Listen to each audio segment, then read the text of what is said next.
ഗുരുഭ്യോ നമഃ. ഇന്ന് നമ്മളിവിടെ പറയാൻ പോണത് ജ്യോതിഷ പുനർവിവാഹ യോഗത്തെ കുറിച്ചാണ് നമ്മൾ വിശദീകരിക്കാൻ പോകുന്നത്. പുനർവിവാഹത്തെ കുറിച്ച് ചിന്തിക്കുമ്പോൾ വിവാഹത്തെ കുറിച്ച് ഉള്ള വിവരണം ആവശ്യമായി വരും. എന്താണ് വിവാഹം? വിവാഹം എന്ന പദത്തിന്റെ അർത്ഥം വഹനം, ചുമക്കുക, വഹിക്കുക എന്നൊക്കെയാണ്. എന്ന് പറഞ്ഞാൽ അതായത് വിവാഹിതരായവർ തമ്മിൽ പരസ്പരം ചുമതലകൾ ഏറ്റെടുക്കുക, ചുമതലകൾ വഹിക്കുക എന്നൊക്കെയാണ് അർത്ഥമാക്കുന്നത്. വിവാഹത്തോടെ രണ്ട് വ്യത്യസ്ത ജീവികൾ ഒന്നായി മാറുന്ന പ്രക്രിയയാണ് നടക്കുന്നത്. പുനർവിവാഹത്തെ കുറിച്ചാണ് നമ്മൾ ഇവിടെ പ്രതിപാദിക്കുന്നതും ചിന്തിക്കുന്നതും. പുനർവിവാഹം എപ്പോഴാണ് ആവശ്യമായി വരുന്നത്? ഭാര്യ ഭർത്താക്കന്മാരിൽ ഒരാൾ മരണപ്പെടുമ്പോൾ, അന്യോന്യം വ്യക്തിപരമായ കാരണങ്ങളാലും അല്ലാതെയും നിയമാനുസരണം പിരിഞ്ഞു പോകുമ്പോൾ, ദമ്പതികളിൽ ഒരാൾ സാഡിസ്റ്റ് ആകുമ്പോൾ മറ്റയാൾ പിരിഞ്ഞു പോകുന്നു, ആശയപരമായി യോജിക്കാൻ കഴിയാതെ വരുമ്പോൾ വേർപിരിയുന്നു, ഒരാൾക്ക് സംശയരോഗം ഉടലെടുക്കുമ്പോഴും പിരിയുന്നു. ഇങ്ങനെ വിവിധ കാരണങ്ങളെ കൊണ്ട് വിവാഹിതരായവർ ബന്ധം വേർപെടുത്തുന്നതായി കാണാം. ഇതെല്ലാം ജ്യോതിഷപരാൽ വിവാഹത്തിന് മുൻപ് കണ്ടുപിടിക്കാൻ പറ്റില്ലേ? തീർച്ചയായും പറ്റും.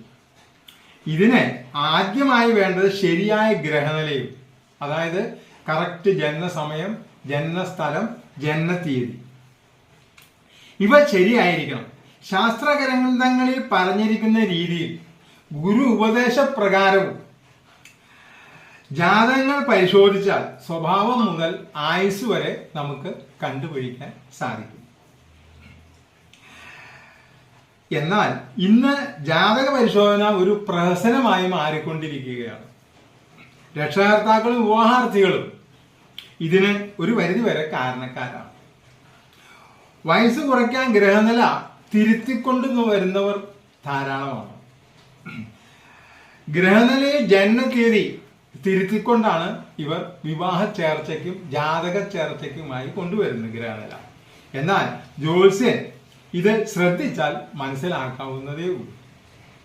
എത്രയോ അനുഭവങ്ങളുണ്ട്. വിവാഹ ചേർച്ച നോക്കാൻ വരുന്നവർക്ക് അത് എങ്ങനെയെങ്കിലും ചേരണമെന്നേ ഉള്ളൂ. സന്താനയോഗം കുറവാണെന്ന് പറഞ്ഞാൽ ഇപ്പോൾ സന്താന ലബ്ധിക്ക് എന്തെല്ലാം മാർഗങ്ങളുണ്ട്? ഇതാണ് മറുപടി.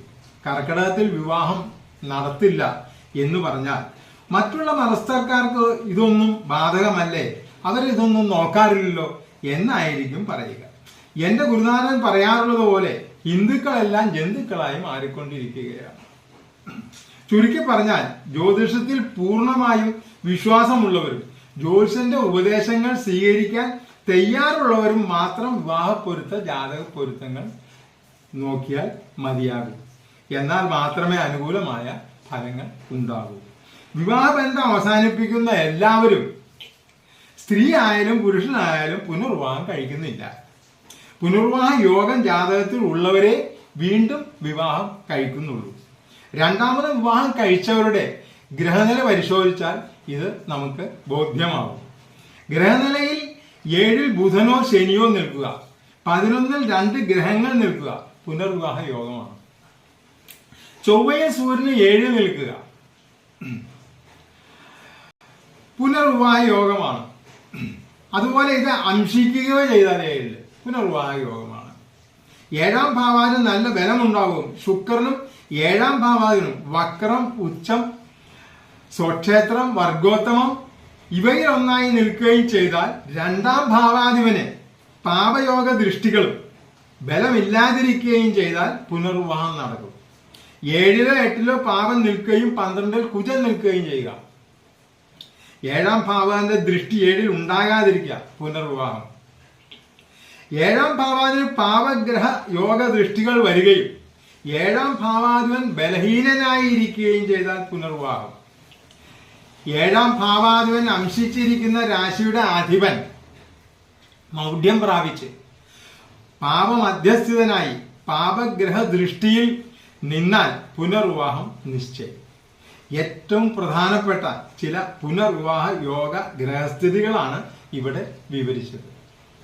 പക്ഷെ ഇത്രയൊക്കെയാണ്. ഇത് ഒരുപാട് വേണമെങ്കിൽ പറയാൻ പറ്റും, പക്ഷെ നമ്മൾ വളരെ ചുരുക്കി അങ്ങനെ പറഞ്ഞേക്കാണ്. അപ്പൊ ഞങ്ങളുടെ ഈ ചാനൽ ഇതുവരെ കണ്ടില്ലേ മുഴുവനായി കാണാനും സബ്സ്ക്രൈബ് ചെയ്യാനും ലൈക്ക് ചെയ്യാനും കമന്റ് ചെയ്യാനും ഷെയർ ചെയ്യാനും ഞങ്ങൾ നിങ്ങളോട് വിനീതമായി അഭ്യർത്ഥിക്കുകയാണ്. നമസ്തേ.